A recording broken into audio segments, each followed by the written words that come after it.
뉴스룸을 시작하겠습니다.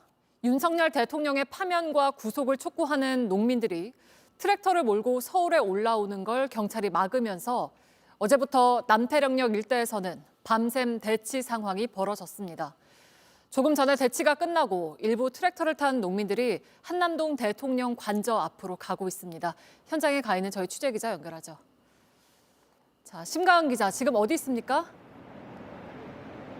네, 트랙터를 탄 농민과 시민들은 오후 4시 정도까지 남태령역 인근에서 집회를 이어가다가 한남동 대통령 관저 인근에 있는 한강진역으로 이동했습니다. 시민들은 이곳 사당역까지 행진을 하다 지하철을 이용해 대통령 관저로 향했는데요.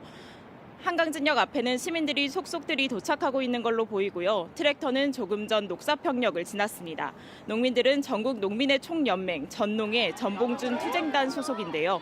전농과 경찰은 28시간 동안 차벽을 사이에 두고 대치를 했습니다. 그 사이 민주당 행정안전위원회 소속 일부 의원들이 이호영 경찰청장 직무대리를 만나 합의를 했는데요. 트랙터 10대에 대해서만 서울 진입이 가능하도록 했습니다. 추운 날씨에도 불구하고 하루 넘게 남태령역 인근에서 집회를 이어가던 시민들은 차벽이 열리는 순간 크게 환호하고 해냈다며 소리를 지르기도 했습니다. 네, 시민들 반응은 어땠습니까? 네, 제가 오늘 오전부터 여러 시민들을 만나봤는데요. 경찰의 과잉 진압에 대한 비판의 목소리가 높았습니다. 어떤 상황인지 보시겠습니다. 경찰이 트랙터 창문을 거세게 칩니다. 시민을 강제로 눕히고 제압합니다. 어제 낮 윤 대통령 구속을 촉구하며 광화문 집회에 참여하려던 농민들이 경찰에 가로막힌 겁니다. 이들은 트랙터 30여 대를 끌고 상경했는데 경찰은 극심한 교통 불편을 야기할 수 있다며 시위를 제한했습니다. 트랙터로 경찰 버스를 받는 과정에서 농민 2명이 연행됐고 트랙터 창문이 깨지는 등 충돌이 있었습니다. 이 모습을 본 시민들은 남태령역으로 모였습니다. 기온이 뚝 떨어지면서 한낮에도 영하권에 머물고 있는데요. 하지만 시민들은 어젯밤부터 트랙터 뒤로 모였고 이렇게 응원봉을 들고 목소리를 높이고 있습니다. 시민들은 어젯밤 충돌이 심해지는 모습을 지켜보다가 결국 오늘 거리로 나왔다고 했습니다. 경찰 차벽이 양방향을 통제하면서 집회에 참여하고자 하는 농민분들 그리고 시민분들을 막는 모습을 보고 분노를 참을 수가 없어서 남태령 소식을 보고 되게 좀 마음에 걸리더라고요. 지켜야 될 사람을 안 지키고 이상한 사람을 지키는 게 문제라고 생각하거든요. 한 변호사는 경찰의 과잉 진압이 위법적 소지가 있다며 방배 경찰서장을 고발하기도 했습니다. 네, 그리고 윤 대통령은 오늘도 관저에서 나오지 않고 있죠? 네, 윤 대통령은 지난 12일 대국민 담화 이후 열흘째 관저에 머물고 있는데요. 헌법재판소나 수사기관에서 보낸 우편물조차 반송하고 있습니다. 조금 뒤 집회 참가자들이 본격적인 집회를 시작하면 윤 대통령 탄핵뿐만 아니라 수사기관에 대한 협조도 촉구할 걸로 보입니다. 지금까지 사당역에서 JTBC 심가은입니다. 내란 특검법과 김건희 여사 특검법에 대한 거부권 행사 여부를 놓고 여야가 충돌했습니다. 민주당은 특검법을 수용하지 않으면 한덕수 권한대행의 탄핵을 추진하겠다면서 오는 24일을 시한으로 못 박았습니다. 국민의힘은 거부권을 안 쓰는 게 오히려 위헌이라고 맞받았습니다. 하예빈 기자입니다. 여야 원내대표는 오늘 오전 비슷한 시간대에 각각 기자간담회를 열고 특검법 관련 입장을 밝혔습니다. 민주당은 한덕수 대통령 권한대행을 향해 내란 특검과 김 여사 특검 수용을 압박했습니다. 나라가 망하든 말든 국민이 죽든 말든 내란 수계의 화려한 복귀를 꿈꾸는 것이 아니라면 즉시 공포해야 합니다. 24일까지 상설특검 후보의 추천 의뢰 그리고 특검 공포가 이루어지지 않는다면 그 즉시 책임을 묻겠습니다. 현재 정부로 이송된 두 특검 법안은 내년 1월 1일까지 공포하거나 거부권을 행사해야 합니다. 그런데 이 시한을 일주일 앞당기며 그 전에 특검 법안을 수용하라고 한 권한대행을 압박한 겁니다. 국민의힘은 민주당이 협박성 발언을 쏟아내고 있다며 강하게 반발했습니다. 특검 후보 추천권을 야당이 독점하는 것은 명백한 헌법 위반입니다.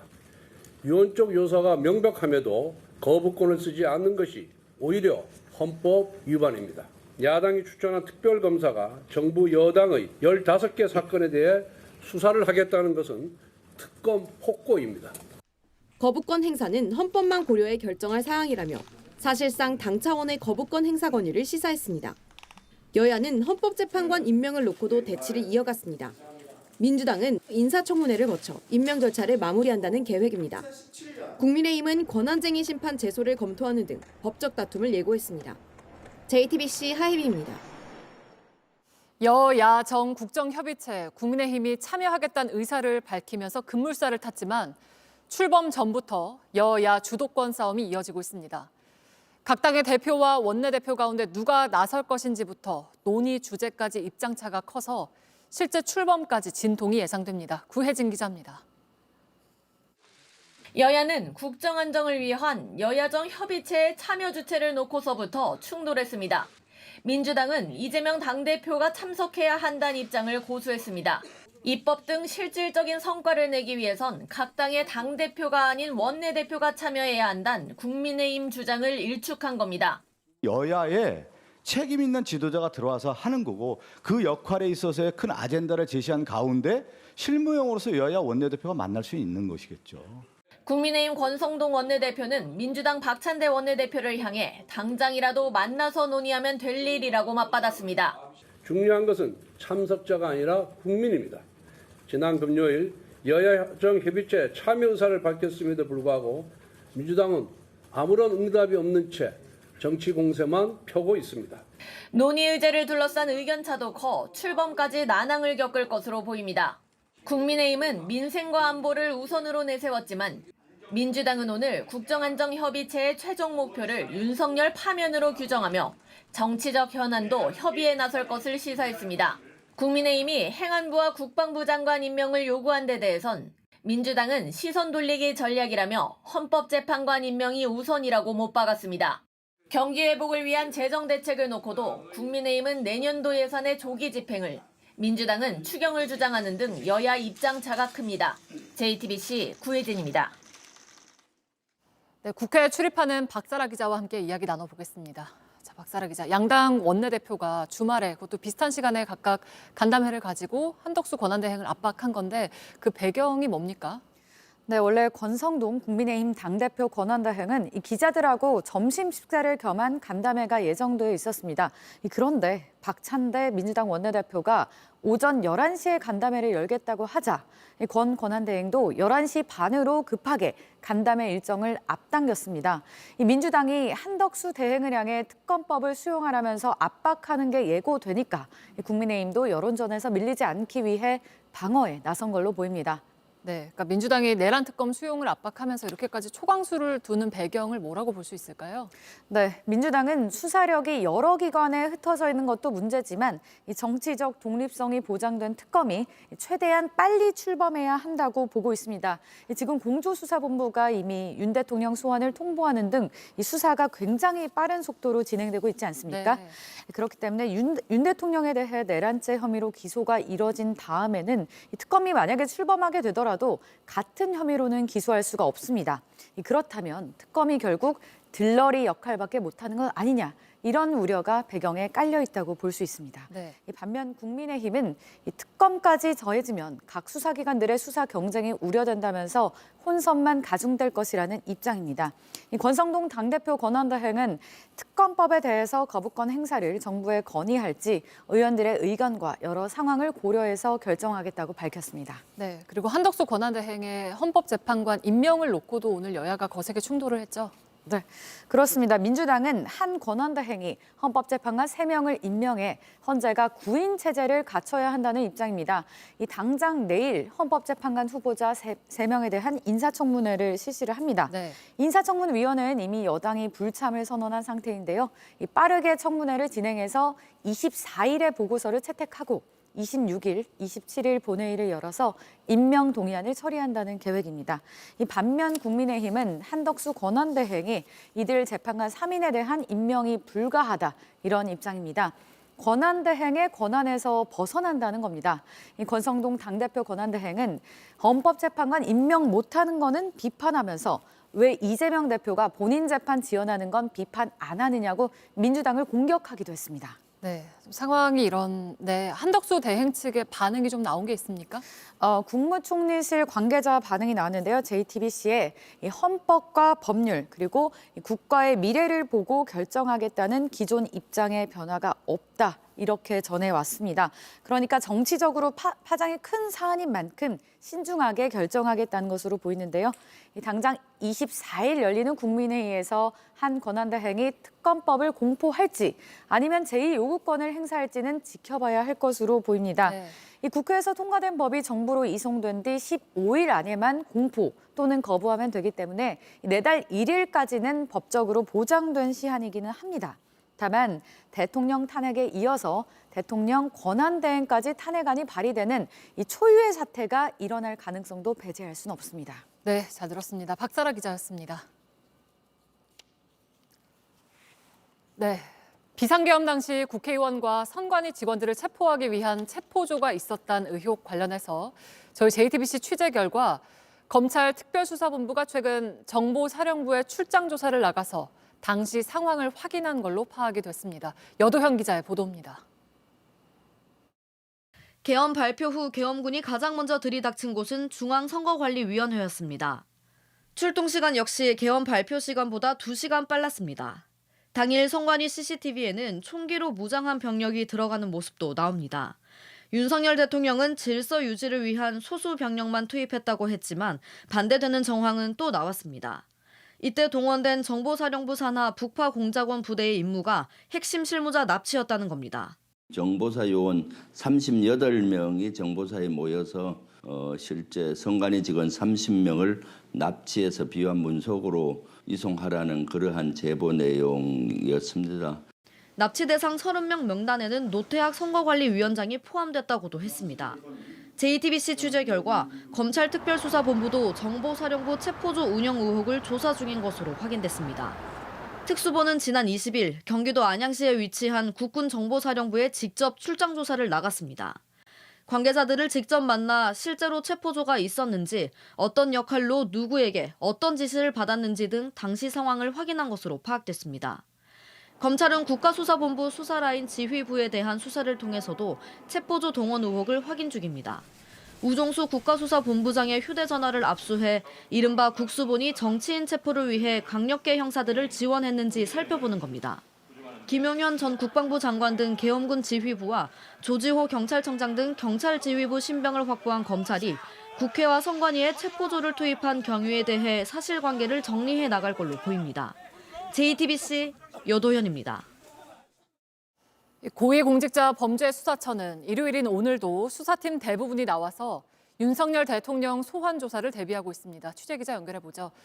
자, 윤정주 기자, 윤 대통령 소환 조사 준비는 어떻게 되고 있습니까? 네, 공수처는 주말인 오늘도 수사팀 대부분이 출근했습니다. 어제는 오동훈 공수처장이 출근했고 일요일인 오늘도 수사팀 사무실에는 불이 계속 켜져 있었습니다. 이곳 청사현관 앞에 주차구역도 비워두고 대통령 소환 조사에 대비하고 있습니다. 다만 공수처 관계자는 대통령실과 경호처에서 아직 연락은 없었다고 밝혔습니다. 통상 대통령이 오기 전에 경호처에서 미리 청사를 둘러보고 보안 관련 사항을 점검하는데 아직 연락도 없었던 겁니다. 대통령실과 경호처는 공수처가 보낸 소환 통보 전자공문도 읽지 않고 있습니다. 네, 그리고 오늘도 조사가 있었죠? 네, 그렇습니다. 공수처는 오늘 오전부터 문상호 정보사령관을 불러 조사하고 있습니다. 구속 후 첫 조사인데요. 문 사령관을 상대로 비선인 노상원 전 정보사령관이 계엄에 관여한 경위와 롯데리아 모의 당시 상황을 물은 걸로 전해집니다. 문 사령관의 휴대전화 포렌식 작업도 진행 중인데요. 공수처는 대통령 소환 날인 25일 전까지 비선 계엄 관련 진술과 물증을 최대한 확보한 다음 대통령 조사에 대비한다는 계획입니다. 검찰 특수본은 오늘 오후 김용현 전 국방부 장관을 조사했고 국수본 특수단도 어제 김영호 통일부 장관을 조사했습니다. 이처럼 주말에도 이 수사기관의 수사는 쉼없이 돌아가고 있습니다. 네, 오는 25일에 대통령이 또 출석을 하지 않으면 앞으로는 어떻게 됩니까? 네, 윤 대통령은 이미 3차례 수사기관 소환 통보에 응하지 않았습니다. 오는 25일에도 나오지 않으면 공수처가 체포영장을 준비할 거란 관측도 있었는데요.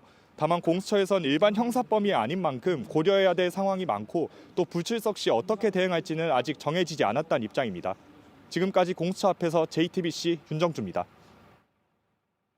네, 문제는 지금까지 수사기관의 출석 요구는 물론 헌법재판소의 서류 송달에도 일절 응하지 않은 윤석열 대통령이 사흘 뒤 공수처 소환에는 응할지입니다. 탄핵이든 수사든 당당히 맞서겠다고 했는데 사실상 무대응 전략으로 수사와 탄핵 심판 모두 최대한 일정을 늦추려 하고 있다는 분석입니다. 김태영 기자입니다. 헌법재판소는 지난 16일부터 닷새에 걸쳐 탄핵 심판 접수 통지와 출석 요구서, 준비 명령 등의 서류를 윤석열 대통령에게 보냈습니다. 27일로 예정된 첫 변론 준비 기일 전에 윤 대통령이 받아서 준비해야 하는 서류들입니다. 하지만 윤 대통령은 헌재의 서류 송달을 계속해서 거부하고 있습니다. 대리인 선임계도 제출하지 않고 있습니다. 노무현 전 대통령과 박근혜 전 대통령은 각각 국회 탄핵소추안 가결 이튿날 그리고 1시간 만에 서류 송달을 마쳤던 것과 대비됩니다. 이 때문에 윤 대통령이 첫 단추를 최대한 늦게 꿰면서 탄핵 심판의 전체 일정을 지연시키려는 것 아니냐는 관측이 나옵니다. 박 전 대통령의 경우 국회 탄핵소추안이 가결된 뒤 2주간 3차례 변론 준비 기일을 거쳤습니다. 첫 변론을 하기까지 한 달 정도 걸렸는데 윤 대통령의 첫 변론 준비 기일이 연기될 경우 탄핵 심판 일정 자체가 늦어질 수 있습니다. 헌재도 윤 대통령이 끝까지 응하지 않을 가능성에 대비해 이르면 내일 송달을 마친 것으로 간주하는 공시 송달로 처리할 것으로 예상됩니다. 윤 대통령은 수사기관의 출석 요구에도 비슷한 전략으로 대응하고 있습니다. 검찰의 2차례 출석 요구엔 이미 불응했고 공조수사본부가 오는 25일 2차 소환을 통보했지만 현재로선 출석할지 미지수입니다. 공조본은 출석 요구서 수령을 계속해서 피하거나 정당한 사유 없이 불응할 경우 체포영장을 통한 강제 구인도 검토 중인 것으로 알려졌습니다. 탄핵이든 수사든 당당히 맞서겠다던 윤 대통령의 설명과 달리 사실상 지연 전략으로 대응하면서 논란을 키우고 있다는 지적이 나옵니다. JTBC 김태영입니다.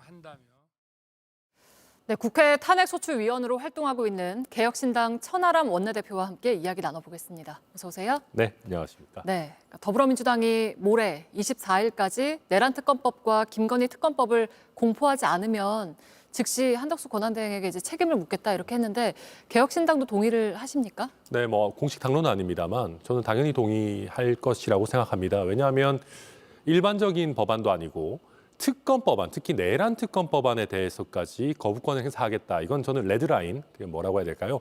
한덕수 탄핵 저지선을 저는 넘었다라고 생각합니다. 네. 그래서 이 부분에 대해서는 즉각적으로 거부권 행사를 못하도록 하고 만약에 한다라고 한다면은 좀 특단의 대책을 강구해야 된다 생각하고 있습니다. 네, 한덕수 권한대행은 여기에 응할 거라고 보시나요?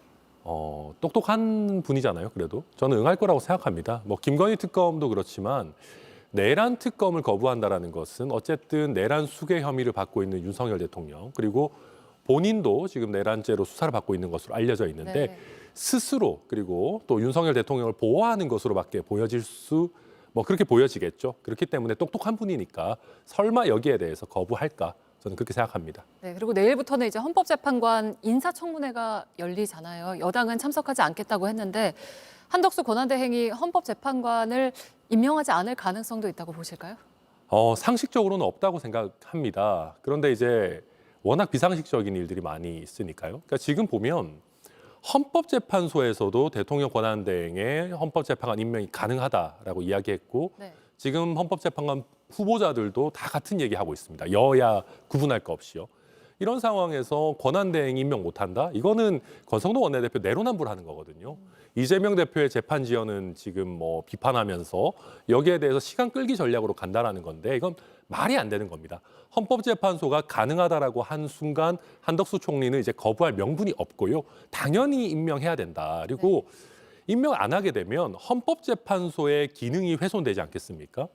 지금 우리가 윤석열 대통령을 내란 수괴로 처벌하자는 것은 결국 헌정 질서를 문란하게 한다는 것이 핵심인데 한덕수 권한대행까지도 헌법재판소를 마비시키려고 한다라고 하면은 저는 이거는 헌정 질서 유린의 연장으로 해석될 수밖에 없다. 네. 결국 그렇게 된다면은 한덕수 권한대행에 대한 탄핵까지도 좀 적극적으로 고려해 봐야 된다 이렇게 생각합니다. 네, 알겠습니다. 일단 윤석열 대통령이 이제 25일에 공수처에 출석을 할지가 가장 큰 관심인데 대통령이 출석을 할까요? 어떨까요? 안 할 것 같아요. 그러니까 말로는 뭐 수사 다 받겠다, 법적으로 하겠다 하는데 약간 방구석 여포 같고 실제 하는 행태는 법꾸라지 같습니다. 계속해서 지연 전략을 쓰려고 하는 것 같고 그리고 굳이 전략적으로 생각한다면은 본인들이 지금 아주 조금 남은 부정선거 음모로 믿는 극성 지지층밖에 안 남았다라고 한다면은 네. 차라리 순교자처럼 내가 체포당해서 가겠다라고 하는 모습을 보여주려고 하는 생각도 있는 것 아닌가 저는 그렇게 평가합니다. 그러니까 재판이 계속 미뤄질 수 있다는 이야기가 나오고 있고 실제로 소추단에서도 지연 전략 차단을 첫 번째 과제로 꼽으셨잖아요. 네. 그러면 어떻게 앞으로 좀 대응하실 계획이세요? 이게 뭐 저희가 다 송달 안 받는 거에 대해서 대응 전략들이 있습니다. 공시 송달이나 발송 송달 같은 제도들도 있고요. 그리고 이렇게 지연을 하려고 하게 되면은 네. 오히려 변론으로 들어갔을 때 헌법재판소에서 신속하게 해야겠다라는 생각을 더 많이 가질 겁니다. 길게 놓고 봤을 때는 이거는 윤석열 본인이 스스로를 망치고 있는 거예요. 그렇게 되면 저희 소추단이나 대리인단에서도 굉장히 자주 변론기일을 사실상 거의 뭐 매일 여는 수준으로 헌재의 재판을 최대한 단축해 줄 것을 요청할 것이고 네. 저는 이런 식으로 나온다면 헌법재판소에서도 그렇게 판단할 가능성이 좀 신속한 재판을 해야겠다라고 볼 가능성이 높아질 거다 이렇게 전망합니다. 네, 아까 말씀하시기를 윤 대통령은 자진 출석보다는 강제로 체포당하는 모습을 보여주길 원할 수도 있다고 하셨는데 네. 그러니까 윤 대통령이 이번에도 출석하지 않으면 체포 영장이 청구될 수 있다고 이야기가 나오잖아요. 네. 그게 현실적으로 가능할까요? 가능합니다. 체포영장이나 구속영장 모두 가능하고 네. 법원에 의해서 발부가 이루어지게 된다고 한다면은 경호처에서 이걸 거부할 만한 법적인 근거가 없습니다. 그러니까 압수수색 영장 같은 경우에는 대통령 비서실은 좀 특수하지 않습니까? 국가 기밀도 많이 다루고 그렇기 때문에 여러 예외 규정들이 있기 마련인데 신병 구속에 대해서는 그런 예외가 사실 적용될 수 없습니다.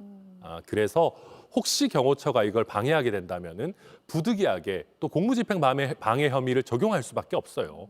저는 그렇게까지 가지 않고 영장 집행에 경호처가 협조할 것이다. 저는 그렇게 믿고 있습니다. 네. 만약에 안 한다면은 또 법적 조치를 해야겠죠. 네, 알겠습니다. 그리고 국민의힘 내부 사정도 좀 알고 계실 것 같아서요. 국민의힘에서는 친윤계 의원들 중심으로 뭉쳐서 윤 대통령을 오히려 좀 보호하려고 하는 그런 힘을 실어주는 모양새인데 왜 이런다고 생각을 하시나요? 저는 이건 뭐 제 추측입니다만은 이 정도 되면 범죄 공동체, 최소한 이익 공동체로 뗄래야 뗄 수 없는 관계가 아닌가라고 생각합니다.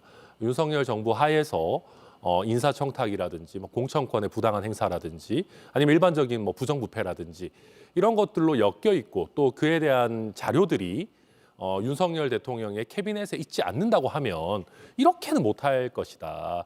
누가 봐도 이 정도 되면 윤석열 대통령 손절해야 되지 않습니까? 근데 아직까지 못하고 있다는 것은 저는 상호 확증 파괴가 가능한 범죄 공동체적 성격이 있는 것 아닌가 그렇게 평가합니다. 네, 알겠습니다. 저희가 오늘 말씀은 여기까지 듣겠습니다. 개혁신당 천하람 원내대표와 함께했습니다. 고맙습니다. 네, 감사합니다.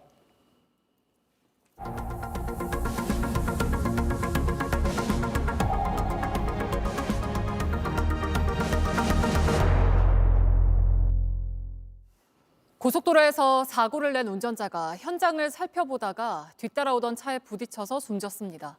또 등산객이 잠시 나무에 기댔다가 나무가 부러져서 추락하는 사고도 났습니다. 사건 사고 소식 김한수 기자입니다. 고속도로에 차량 파편이 흩어져 있습니다. 승용차는 앞부분이 심하게 찌그러졌습니다. 오늘 오전 6시 27분쯤 제2경인고속도로 광명나들목에서 50대 A씨가 택시에 치여 숨졌습니다. 앞서 A씨는 추돌 사고를 낸 뒤 차에서 내려 사고 현장을 둘러보다 참변을 당했습니다. 사고 여파로 차량 정체가 발생했고 이 과정에서 또 다른 승용차가 택시를 들이받는 등 3차 사고로도 이어졌습니다. 눈 덮인 야산에서 구조대원들이 수색 작업을 벌입니다. 어느 쪽으로 가야 돼요? 경기도 양평 용문산에서 30대 등산객 B씨가 조난된 건 어제 오후 5시 5분쯤. 산행을 하다 잠시 기댄 나무가 부러지면서 함께 추락한 겁니다. 신고를 받은 소방당국은 2시간 넘는 수색 작업 끝에 B씨를 발견했습니다. 폭설로 헬기가 뜰 수 없는 상황. 구조대원들은 B씨를 부축해가며 산을 내려왔고 곧바로 병원으로 이송했습니다. 오늘 오전 1시쯤에는 경기도 부천시 단층 주택에서 화재가 났습니다. 1시간 40분 만에 꺼졌지만 불탄 거실에서 80대 여성이 숨진 채 발견됐습니다. 경찰과 소방당국은 화재 원인과 함께 구체적인 피해 규모를 조사하고 있습니다. JTBC 김한수입니다.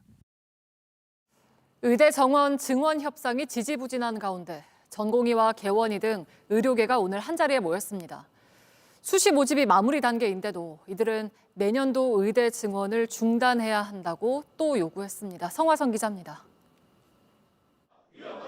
중단하라! 중단하라! 중단하라! 중단하라! 윤석열 대통령 탄핵안 가결 이후 처음으로 전공의, 개원의 등 의료계 지역별 대표들이 한자리에 모였습니다. 이들은 2025학년도 의대 증원을 중단해야 한다고 다시 한번 목소리를 높였습니다. 2025년 의대 모집은 최대한 중단해야 된다. 2026년 의대 모집을 중지하고 급격히 증가한 의대생들은 순차적으로 교육시키는 대책을 마련해야 한다. 올해 증원이 된다면 2026학년도 의대 모집을 중단해야 한다고 밝혔습니다. 이 자리에 참석한 안철수 국민의힘 의원도 여야 의정 협의체를 제안하면서 올해 증원 문제를 논의해야 한다고 했습니다. 수시 미등록 인원을 정시로 이월하지 않는 방법 등 가능한 긴급 처방들을 찾아서 합의해야 합니다. 하지만 각 대학은 이미 수시 모집 추가 합격자 발표를 하고 있습니다. 27일부터 30일 사이에 정시 모집 선발 인원을 공개할 예정인데 이후 모집 인원을 조정하는 것은 불가능합니다. 정시 모집을 코앞에 두고 의료계는 여전히 증원 중단을 요구하는 겁니다. 의료계는 단일 대우를 강조하면서 진료 시간 단축도 검토한다고 밝혔습니다. JTBC 성화선입니다. 원달러 환율이 1,400원대 중반으로 치솟고 있습니다. 내년도 우리 경제 성장률 전망치도 갈수록 떨어지고 있습니다. 정부의 경제 정책 방향도 기업들의 경영 전략에도 불확실성이 커지고 있다는 게 가장 큰 문제라는 지적입니다. 공다솜 기자입니다. 지난 3일 비상계엄이 선포되며 원달러 환율은 1,440원대를 뚫었습니다. 보름 만인 지난 19일엔 미국 연방준비제도가 내년도 기준금리 인하 속도 조절을 예고하자 1,450원대까지 뛰었습니다. 2009년 글로벌 금융위기 이후 최고치입니다. 강달러 현상이 기조적으로 이어질 것 같은데 원화 같은 경우는 지금 강세 요인을 찾아보기 힘든 상황이에요. 이미 지금 1,450원까지 올라간 상황이잖아요. 1,500원이 불가능한 건 아니죠. 환율 시장의 불확실성이 커지면서 내년도 경제정책의 청사진을 담은 경제정책 방향 발표를 앞두고 정부의 고심도 깊어지고 있습니다. 내년도 경제정책은 기본적으로 1,450원대에서 사실 환율을 가정하지는 않았을 거란 말이에요. 여러 가지 경제정책들을 이제 수립을 했을 텐데 다시 전면적인 재검토는 필요하지 않을까. 대외 신인도 관리와 환율 시장 방어, 통상환경 대응, 민생 안정 방안 등이 주로 담길 것으로 보입니다. 하락하는 경제 성장률 전망치를 높이기 위해선 정부의 적극적인 경제정책이 필요한 상황이지만 한덕수 대통령 권한대행의 리더십으론 일정 부분 한계가 있을 것이란 전망이 많습니다. JTBC 공다솜입니다. 정용진 신세계그룹 회장이 트럼프 미국 대통령 당선인을 만났습니다. 트럼프 당선인이 한국과 관련한 특별한 언급을 하지 않았다고 전했습니다. 일본 총리와는 정상회동 조율까지 하는 상황에서 이른바 한국 패싱이 굳어지는 거 아니냐는 우려가 나옵니다. 워싱턴 정강현 특파원입니다. 정용진 신세계그룹 회장이 마르라고 리조트에서 트럼프 당선인을 만나 10분에서 15분가량 직접 대화를 나눴다고 밝혔습니다. 정치권은 물론 재계 인사들 가운데서도 정 회장은 미 대선 이후 트럼프 당선인을 만난 사실상의 첫 주요 인사입니다. 정 회장은 트럼프가 한국과 관련한 언급을 했느냐는 질문에 특별히 언급한 부분은 없었다면서도 트럼프 당선인이 여러 가지 물어본 것은 있다고 전했습니다. 정 회장이 구체적인 대화 내용을 밝히지 않은 만큼 트럼프가 대화 도중 어떤 질문을 했는지는 불분명합니다. 트럼프는 아직까지 한국의 계엄 상황이나 탄핵 정국에 대해 아무런 공식 반응도 내지 않고 있습니다. 이 때문에 다음 달 취임을 앞두고 한국 패싱 경향이 굳어지는 것 아니냐는 우려가 커지는 상황입니다. 반면 한국과 달리 일본과의 접점은 파격적으로 늘리고 있습니다. And yes, I'd love to see the Prime Minister. Will that happen before the inauguration day? It could. If they'd like to do that, I would do that, yeah. 일본 정부가 트럼프와의 정상회동 일정 조율에 착수한 반면 내란 사태 여파에 휘말린 한국 정부는 트럼프 측과의 공식 대화 채널조차 불투명한 상황입니다. 워싱턴에서 JTBC 정강현입니다. 우리 군의 정찰 위성 3호기가 한국 시간으로 어제 우주 궤도에 진입한 뒤 지상국과의 교신에 성공했습니다. 주 야간 촬영이 가능하고 대북 감시와 정찰 임무를 수행합니다. 내년엔 2기의 정찰 위성이 더 발사되는데 전부 실전 배치되면 북한 내 특정 표적을 2시간 단위로 감시하고 정찰할 수 있는 걸로 알려졌습니다. 오늘 새벽 브라질 남동부의 한 고속도로에서 버스와 화물차가 충돌해 최소 38명이 숨졌습니다. 버스가 타이어 펑크로 휘청이다가 트럭과 부딪혔고 뒤따라오던 승용차도 잇따라 충돌했습니다. 소방당국은 불이 난 버스에서 승객들이 빠져나오지 못하며 사망자 수가 늘어난 걸로 보고 있습니다. 네, 오늘 아침 강원도 횡성은 영하 19도까지 기온이 내려갔습니다. 다음 주에도 계속 추울 거란 예보입니다. 자세한 날씨 윤재영 기자입니다. 바위에 부딪혔던 강물이 그대로 얼어붙었습니다. 한강에서 그늘이 짙은 곳은 한낮에도 꽁꽁 얼었습니다. 산책을 나온 시민들은 방한용품으로 찬바람을 막아봅니다. 날씨가 추워지니까 옷도 더 좀 두껍게 입고 긴바게도 좀 하고. 오늘 아침 서울은 영하 7.7도로 올겨울 들어 가장 추웠습니다. 강원도 철원은 영하 16.9도, 횡성은 영하 19.4도까지 떨어졌습니다. 찬바람이 불면서 체감 기온은 더 낮아졌습니다. 경기 북부와 강원도, 충북 지역을 중심으로 한파특보가 내려졌습니다. 내일은 오늘보다는 기온이 올라가지만 영하권 추위가 이어집니다. 내일 아침 서울은 영하 6도, 춘천 영하 12도, 대전 영하 4도로 예상됩니다. 한낮에는 서울 5도, 춘천 4도, 대전 7도로 오늘보다 2에서 3도 오릅니다. 다음 주 화요일까지는 평년 기온을 밑돌며 춥겠습니다. 수요일 성탄절 아침에는 서울 영하 4도로 기온이 조금씩 오르다가 금요일에는 다시 강추위가 찾아옵니다. 성탄절에는 구름만 지나가고 눈은 내리지 않을 전망입니다. JTBC 윤재영입니다. 네, 뉴스룸 마치겠습니다. 고맙습니다.